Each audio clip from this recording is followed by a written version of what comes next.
thanks for tuning in. In this video, I'm going to show you how to change your upper thermostat housing on a 2006 Ford Explorer. So if you like the video, give it a thumbs up. If you have any questions, leave a comment. We'll reply back to you. And don't forget to subscribe to the channel. And with that said, let's roll into this and show you how it's done. All right, so we're going to start off. We're going to check and see how hot the vehicle is. It's pretty much cooled down. It's a little warm. We're going to take the radiator cap off. Remember, you never want to take a radiator cap off.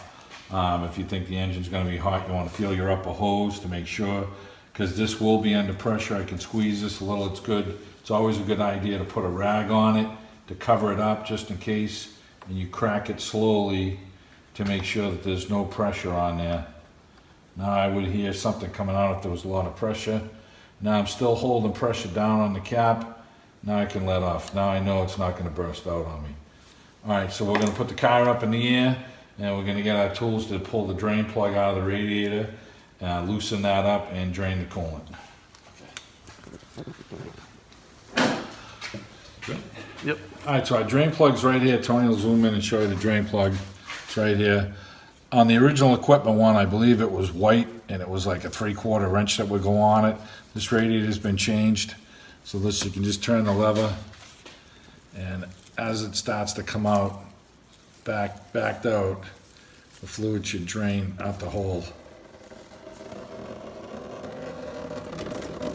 You don't want the plug to blow out, so sometimes letting it come out a little slower, you won't make a mess. I'm going to lower the vehicle down now.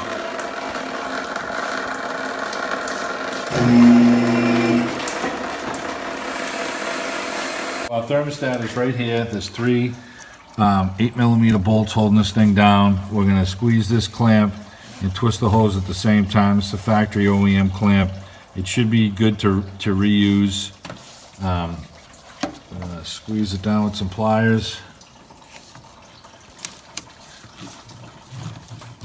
Slide it up. And we're going to get this hose, take it off slowly. Okay. Push the hose, tuck it in over here, out of that way. Now at this point we can get on and close the petcock because we have enough coolant out of it. So if you're working on jack stands at your house, make sure that you're safe. You can roll under, close your petcock. You only need to get enough coolant out to be below your thermostat here. So we're going to put it up and close the petcock now. So we're going to close up the petcock right now, and you want to make sure that this thing closes firmly into the same position it was. And we're going to take a rag, we're going to wipe this dry, because at the end, after we're done, we need to make sure that there's no leaks with this here. So we'll take a rag and we'll dry that all off.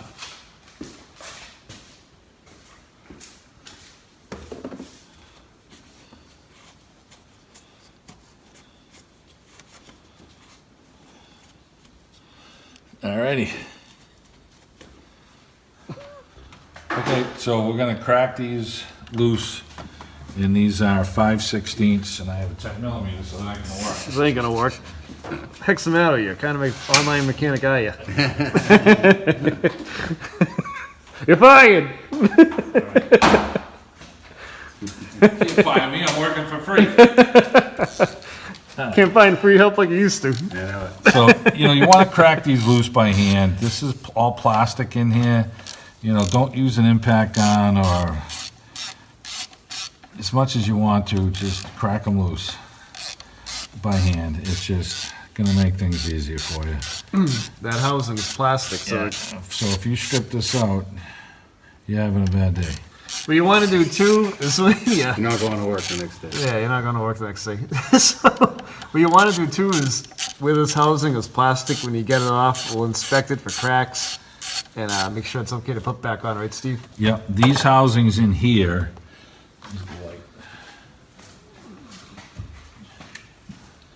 this whole plastic housing in here has been known to leak. We've had to change this before. And it has these bolts that hold it down onto the intake. And there's also a hose right here. and this whole assembly was replaced before because this split and was leaking. And I don't want to say it's a common problem, but it's a problem that happens often enough. And there was like 3 bolts that hold it down here, and then the hose over here. And that was it. We did that a few years back. So I pull out the bolts. And there's alignment dowels in here for these. I'm gonna make sure those stay in there. And then we're gonna line up our little alignment dowels here again. Set it down into place. Take our bolts. Start them by hand. It's not a lot of threads when you look at. I just started threading that. There's about 1/8 of an inch of threads there. So if you try and run this down with a gun, you're gonna strip these right out. If I remember correctly, this housing was almost $100, $90 from Ford.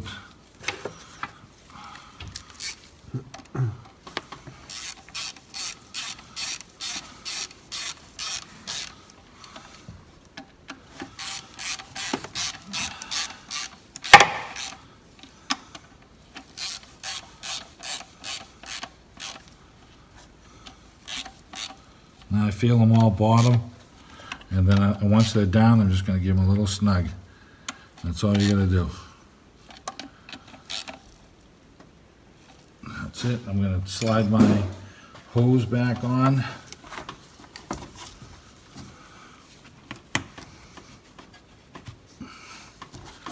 And I'm going to grab my clamp.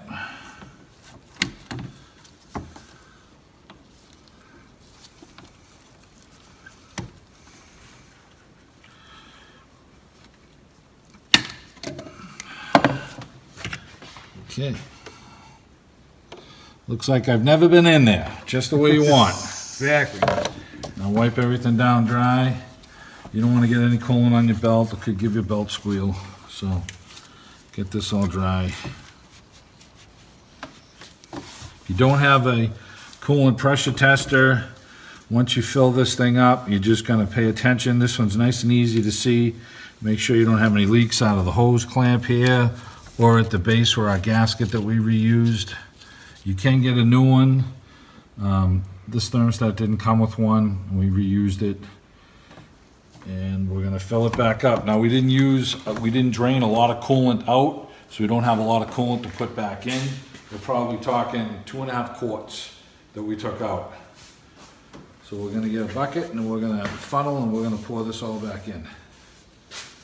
We have some extra in that press one if you need it. So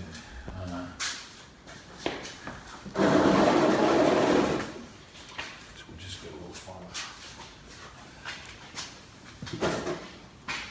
Okay, got our funnel. We're just gonna pour this back. We use the clean container.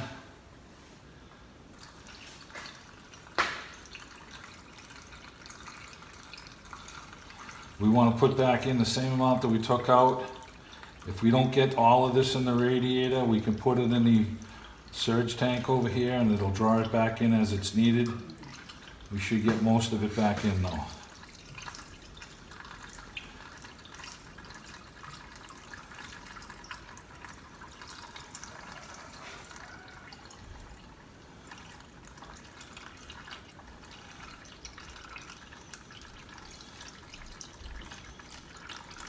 We have changed the radiator on this, so we know it has no antifreeze in it. We know the strength is good to 32 below, 34 below. So, okay.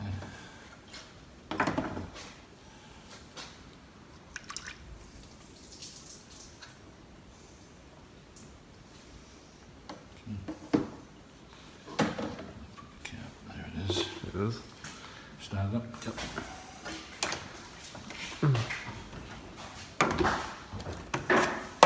Right? Shoot. Start the car, that draws some of the antifreeze down. It's drawn down now. We're going to sit the cap on. We'll get the rest in the surge tank here. Not much, we got most of it in.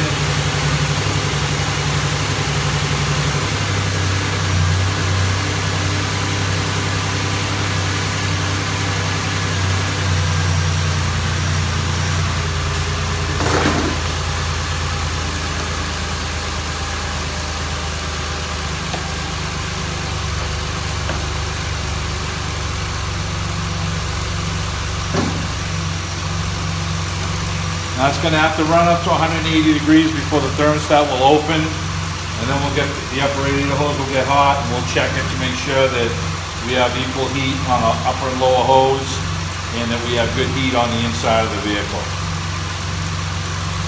Make sure you have no leak down in here. We have no leaks, so that's all good. And these have real small radiator pressure tester caps, so you have to have a special adapter to do that. I probably have one here I could dig out, but most people at home won't have one. And you're just gonna run the cap at 15 minutes. Thermostat should open at that point. You'll fill your upper hose, will be nice and hot. And as long as you have no leaks at your petcock and no leaks there, and on the bottom of your hose here, then you've got the system all sealed up tight. And then the next day, after you've driven the car, you always want to, when it's cold in the morning, take the cap off, make sure there's not an air pocket that dropped a little bit of fluid down. But we put back in what we took out, so we should not have an issue with it. But remember, you never want to check this when it's hot. You always look to check it when the vehicle is cold to be safe. And that should do it.